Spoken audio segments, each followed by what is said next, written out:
Silakan Erna. Shalom Kak, selamat malam Kak Elia dan Malam, Kak Ati. silakan. Terima kasih sudah dinaikkan dalam room ini. Saya bertanya sedikit tentang Kitab Wahyu menurut Kak Elia. Ya. Ya, yang tadi malam saya ikuti dalam Kitab Wahyu itu kebanyakan itu terkait dengan simbol-simbol. Kalau ditafsirkan secara harafiah yang misalnya terkait dengan 66 terus angka di dahi itu kalau secara ya berarti itu materai yang ditempelkan di atas dahi kalau menurut pemahamannya.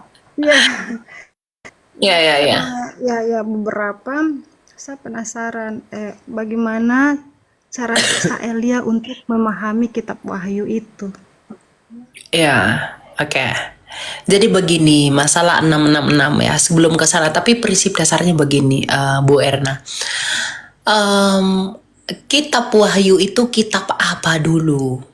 Kitab Wahyu itu adalah kitab apokaliptik, eskatologi. Nah, eskatologi itu artinya apa? Akhir zaman. Ya. Jadi kitab yang berurusan dengan akhir zaman. Nah, karena dia kitab eskatologi dan apokaliptik, maka itu kan sifatnya penglihatan, vision yang Tuhan berikan kepada Rasul Yohanes. Nah, Yohanes ini mencatatkan apa yang dilihat itu dalam hal-hal yang simbolis. Ya. Nah, misalnya contohnya nih, dan penafsirannya, cara memahaminya tidak boleh melenceng dari prinsip dan cara pandang penulisnya. Oh, kan Yohanes nggak tafsirin. Kok kita nggak tahu? Wong Yohanes tidak tafsirin. Kalau Yohanes tidak tafsirin, nah lalu bagaimana cara kita untuk mengetahuinya? Kita lihat mereka orang apa, hidupnya di zaman apa, suratnya untuk siapa. Lingkungan Yahudi, perspektif orang timur, maka gunakan cara mereka untuk berpikir. Ya, karena ini sifatnya itu pesannya ini untuk semua orang. Ya, cuma diwahyukan dari Rasul Yohanes. Nah, misalnya tanda 666 ya, kita baca ya. 666 Wahyu 13 ya. Wahyu 13 ya, yang baca di Alkitab aja. Memang kalau masalah ini tuh harus belajar. Enggak ada tuh Tuhan langsung kasih inspirasi, enggak. Karena tulisan yang Tuhan berikan kepada kita itu bermanfaat untuk mengajar. Ya, sebentar ya. Wahyu 13. Nah, ayat yang ke-18 dikatakan begini. Ini judul perikodnya binatang yang keluar dari dalam bumi. Ya, dikatakan ayat 18, yang terpenting di sini ialah hikmat. Siapa yang bijaksana? Oh, mulai dari ayat 15 lah. Kepadanya diberikan kuasa untuk memberikan nyawa kepada patung binatang itu. Binatang di sini adalah antikristus itu, ya. Nah, berbicara juga dan bertindak begitu rupa sehingga semua orang yang tidak menyembah patung antikristus itu dibunuh. Ya, ayat 16. Ia menyebabkan, antikristus itu menyebabkan semua orang, kecil atau besar, kaya atau miskin, merdeka atau hamba, diberi tanda pada tangan kanannya atau pada dahinya, dan tidak seorang pun dapat membeli atau menjual selain mereka yang memakai tanda itu, yaitu nama binatang itu dan bilangan namanya. Yang penting di sini ialah hikmat. Siapa yang bijaksana, baiklah ia menghitung bilangan binatang itu, karena bilangan itu adalah bilangan seorang manusia dan bilangannya ialah 666. Ya, kita lihat dari ini banyak orang yang tafsirin 666 itu cheap. Lalu ada yang bilang 666 itu tuh paus. Paus yang di Roma. Kalau dihitung cincinnya Vicarius Defini, dihitung-hitung fee nilai 50 segini-segini, 666. Paus adalah antikristus. Nah, yang begitu tuh salah cara tafsirnya. Tapi maknanya ini apa? Ya, diberi tanda pada tangan kanan atau pada dahinya.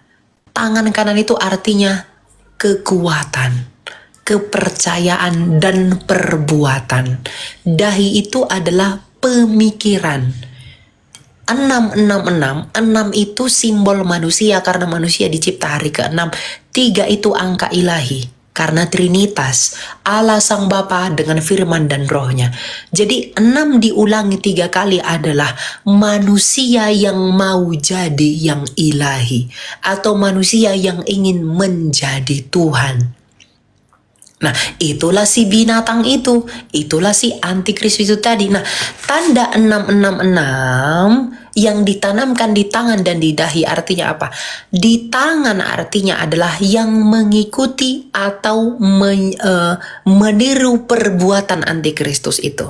Di dahi artinya yang mengikuti pikiran dan pola pikir antikristus itu. Jadi orang yang tanda 666 itu ada di tangan dan di dahinya adalah orang-orang yang melakukan perbuatan dan orang yang berpikiran seperti antikristus itu.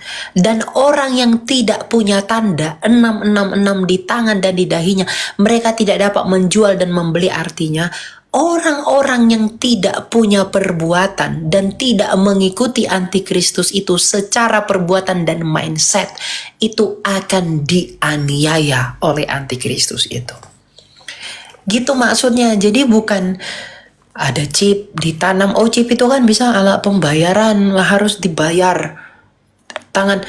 Bagaimana mungkin chip bisa memengaruhi keselamatan jiwamu?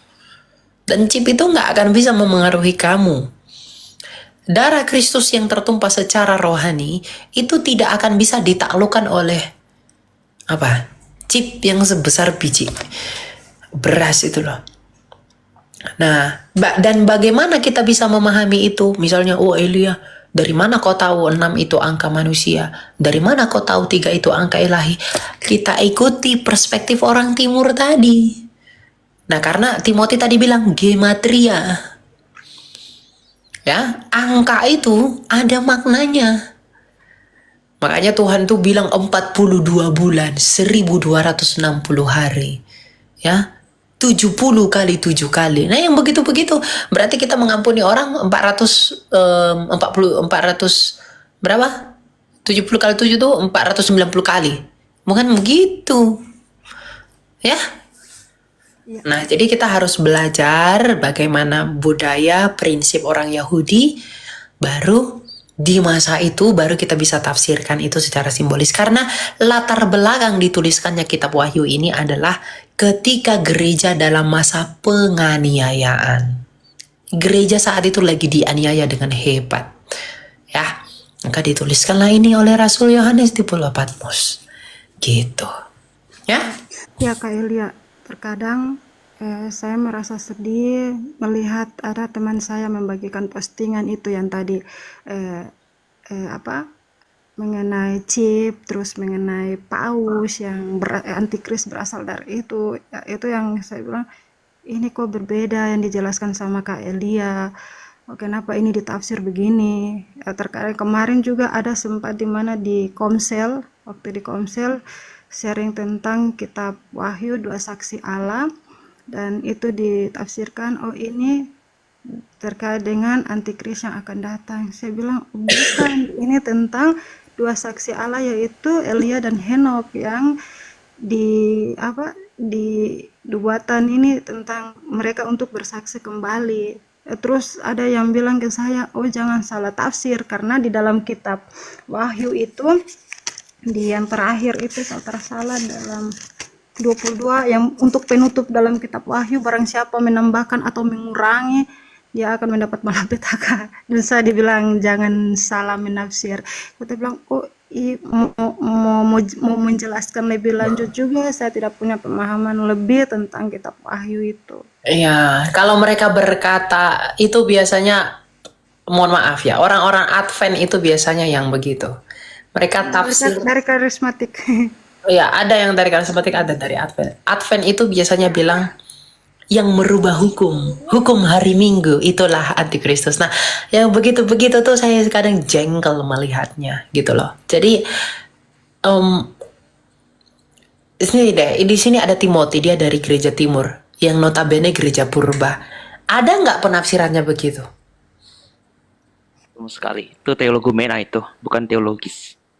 Makanya, jadi kita itu teman-teman perlu belajar, meskipun saya orang Protestan ya, tapi kita itu perlu belajar secara akademis dan secara filosofis mengenai nilai-nilai iman kita yang ada di abad mula-mula.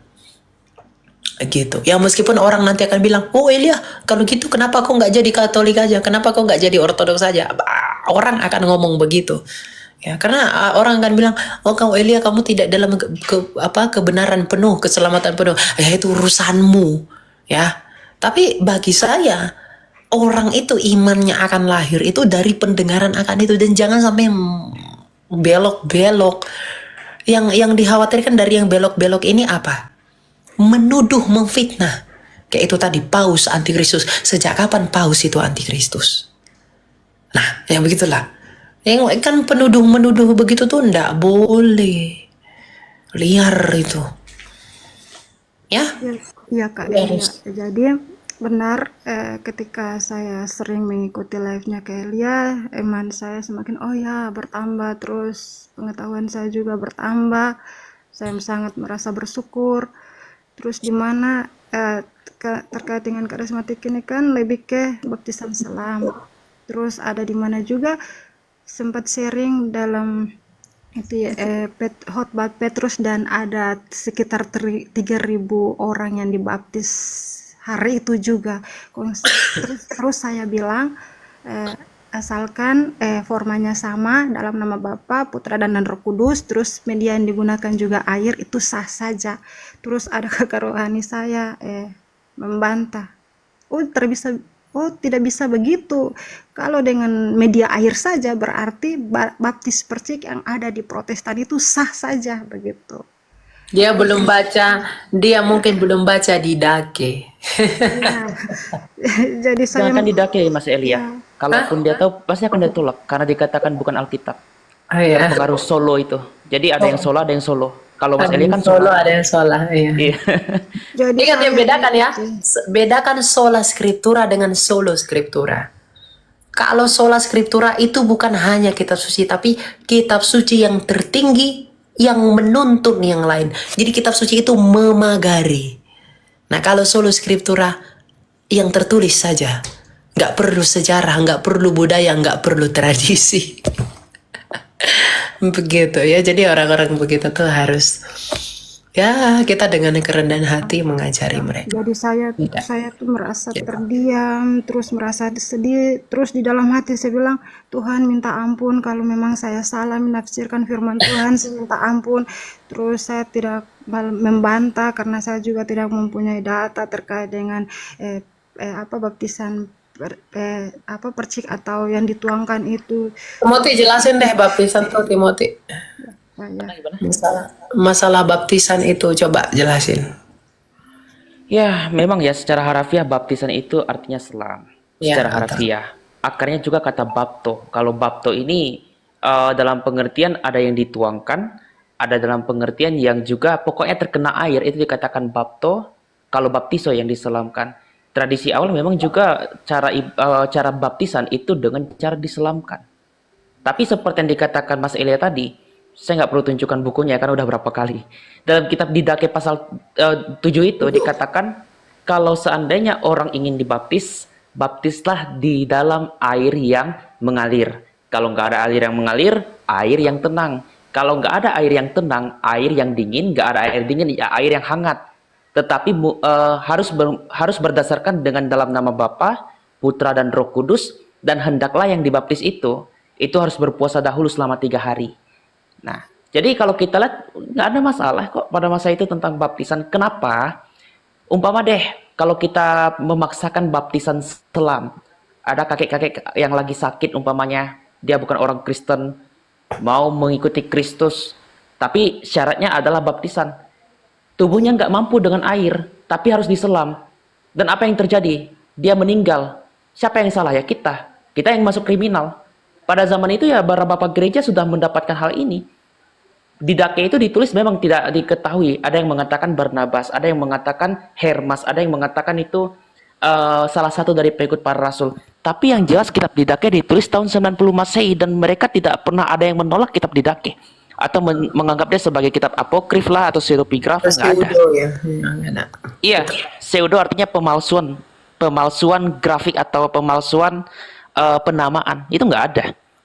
Nah, ini masuk dalam tradisi suci pada masa itu. Ya, seperti itu ya, Bu. Jadi kalau ditanya kalau mereka menegaskan tentang baptis, kita menggunakan logika dulu deh. Umpama nih, kalau seandainya ada kakek-kakek tadi, kalau dia bukan orang Kristen, apakah dia yang tidak mampu tubuhnya untuk dibaptis dengan air yang mengalir, itu harus dipaksa dengan air yang mengalir juga? Ya, kalau terjadi apa-apa dengan dia, mau nggak gereja bertanggung jawab? Ya, itu aja ya. Hanya menyelamatkan malah membunuh. Masuk kriminal pula kita. Ya. Ya, jadi bukan masalah di dalam Didache itu diakui, diselam, dipercik, ya, dan dituang. Ya, tadi Timothy udah jelasin kok, udah lengkap ya. Tapi harus hanya di dalam satu materi, yaitu di dalam nama Bapa dan Anak dan Roh Kudus. Bukan di dalam nama Bapa dan Anak dan Roh Kudus, yaitu Tuhan Yesus. Itu sesat. Iya, itu kan Ya, sering tapi di dalam nama Bapa dan Anak dan Roh Kudus. Amin. Baru. yang sering dipakaikan di dalam nama Bapa dan Anak dan Roh Kudus, di dalam nama Tuhan Yesus, ditambahkan lagi di dalam nama Tuhan Yesus. Mereka salah tafsir dalam Kisah Rasul, Mbak. Karena Kisah Rasul itu mereka selain Kisah Rasul ya, kitab Galatia itu ada kata dalam nama Yesus. Dalam bahasa Yunani kata dalam itu berbagai, ada makna, ada multi makna. En, eis, satunya en, eis, dengan satunya lagi epi. Tapi kalau epi itu di atas sebenarnya. Ya, mungkin terjemahan Alkitab ini menggunakan terjemahan hyperbol. Makanya menggunakan kata di dalam kitab Galatia itu. Yang dibaptis dalam, sebenarnya dibaptis atas dasar Yesus Kristus. Dikatakan atas Yesus Kristus. Makanya epi. En, eis, epi. Lalu maknanya apa ketika dikatakan en di situ? En di sini artinya adalah ketika kita dibaptiskan, kita dipersatukan di dalam Kristus. Kita menyatu dalam Kristus. Karena barang siapa yang telah dibaptis dalam Kristus, ia milik Kristus. Itu dalam kitab apa itu, Galatia ya kalau nggak salah. Bahkan ini sering dibacakan. Galatia 3:29. Iya, betul. Dan itu menjadi bacaan untuk pembaptisan kalau di tradisi gereja timur. Apa yang dimaksud dan epi? Ini gambaran ketika kita akan dibangkitkan.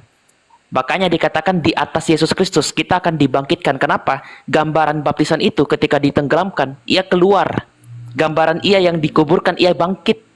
Jadi kata epi di sini adalah kita yang telah dibaptiskan akan dibangkitkan bersama Kristus.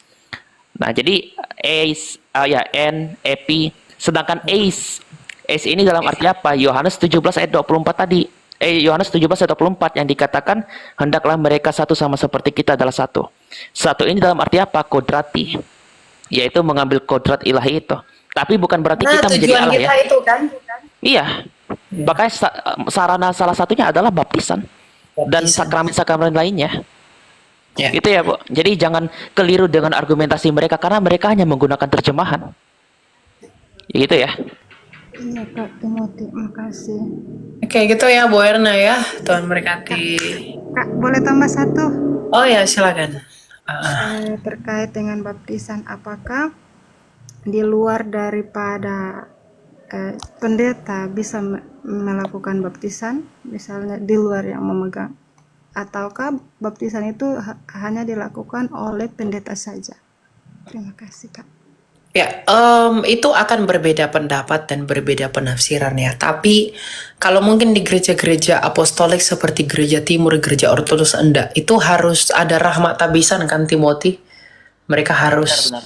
Ada rahmat tabisan dari penerus para rasul. Iya, ada rahmat tabisan. Tapi bagi saya sih itu tergantung konteks ya. Konteksnya begini. Kalau memang dalam keadaan yang jauh dari akses, kita misalnya saya pergi ke hutan-hutan ya, lalu saya menginjili banyak orang di sana dan nggak ada pendeta, bahkan saya tidak dapat rahmat tabisan gitu. Nah, tapi mereka mau dibaptis, tidak ada pendeta, aksesnya juga jauh ya, saya pikir nggak ada masalah untuk membaptiskan mereka. Bukan atas otoritas saya, tapi oleh karena otoritas Kristus. Karena kita hanya hamba yang melakukannya. Jadi bukan berarti karena kita membaptis lalu kita yang berkuasa, enggak. Ya, tetapi kita membaptis mereka dalam nama Bapa dan ada Roh Kudus atas kerendahan hati kita membawa jiwa orang itu. Jadi tergantung konteksnya aja.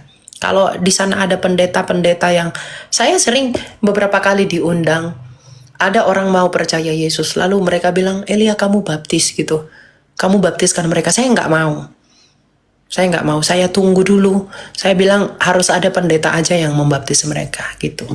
Ya, saya sering begitu, disuruh membaptis tapi saya nggak mau.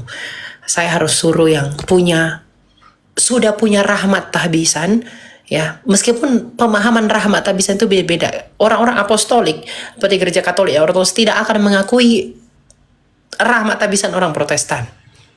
Ya, tapi terlepas dari itu, saya memberi otoritas itu kepada mereka yang lebih tua, yang lebih layak daripada saya sendiri. Karena saya secara kan dalam 1 Korintus 11 dikatakan, biarlah setiap orang menguji dirinya sendiri. Nah, saya di dalam diri saya masih merasa tidak layak membaptiskan orang. Di dalam ujian diri saya sendiri, saya tidak layak untuk membaptiskan orang. Jadi saya serahkan kepada mereka yang bagi saya, menurut saya lebih layak, begitu. Jadi nggak masalah sih, tergantung kondisi dan suasana aja. Iya, karena ini pertanyaan yang tadi ditanyakan oleh kakak saya, dia merasa takut karena yang pertama itu dia bukan punya jabatannya sebagai pendeta, tapi dia hanya sebagai tim doa, dan ketika di pelayanan dia disuruh untuk membaptis, jadi dia takut. Jadi tadi siang dia tunggu live-nya Kak Elia, dia mau naik untuk mau tanyakan ini. Terus dia tanyakan juga kan di dalam Protestan itu hampir semua itu sudah dilakukan baptisan dari kecil. Nah, waktu untuk mau pelayanan doa, kan dalam tim ini kita ada dari Protestan maupun dari karismatik. Nah, terkadang yang dari karismatik itu kan tidak menganggap baptisan anak kecil itu kan. Jadi dilakukanlah pengajaran tentang baptisan. Baptisan yang benar itu harus diselam sama seperti Yesus. Jadi yang tadi yang orang sudah melakukan baptisan itu tidak dianggap sah dan harus dilakukan baptisan. Apa itu salah menurut pandangan Alkitab? Maksudnya berdosakah kita melakukan baptisan terhadap orang yang sudah dibaptis, Kak Elia? Masalah itu berdosa atau enggaknya itu kembali lagi, dia harus menguji dirinya sendiri. Ya, saya tidak bisa katakan itu berdosa, saya juga tidak bisa katakan itu tidak berdosa. Dia harus menguji dirinya sendiri. Ya. Dan orang yang dibaptiskan itu, kenapa dia baptis ulang lagi, baptis kembali? Apakah karena memang pindah gereja, kemudian gerejanya itu tidak mengakui baptisannya? Ya, menurut saya itu nggak masalah, selama memang iman dia bertumbuh di gereja yang baru itu. Gitu. Tapi kalau hanya mau permainkan baptisan, aku pengen ke gereja itulah, kenapa uangnya banyak, syaratnya dibaptis, nanti udah nggak dapat lagi, pindah lagi ke gereja lain, baptis lagi, pergi ke Israel, baptis lagi. Itu kan mempermainkan baptisan, nggak bisa yang begitu. Ya, karena pandangan itu berbeda-beda. Ada yang menganggap baptisan mau tidak sah, kalau mau jadi jemaat saya, baptis ulang. Baptisan mau nggak sah, baptis ulang. Nah, yang begitu-begitu. Ya, jadi. Tapi kebanyakan yang kita dapat itu orang yang tetap di Protestan, tapi ketika diinjili dari karismatik itu, dari tim doa itu yang gabungan tadi itu, disuruh harus baptis walaupun tanpa pindah gereja karena dianggap tidak. Ya, itu kembali yang saya katakan, dia harus menguji dirinya sendiri. Kita itu sebagai pendengar harus menguji diri sendiri. Ada orang yang meskipun misalnya dibaptis kecil, tapi dia merasa bahwa, aduh, kayak masih ragu, terus dia gelisah, aku harus dibaptis lagi. Itu kan dia menguji dirinya sendiri. Bahwa, wah aku lebih tenang, aku lebih sah, aku lebih baik-baik aja kalau aku dibaptis dengan pengertian yang udah aku miliki. Nah, dibaptis lagi, itu nggak masalah.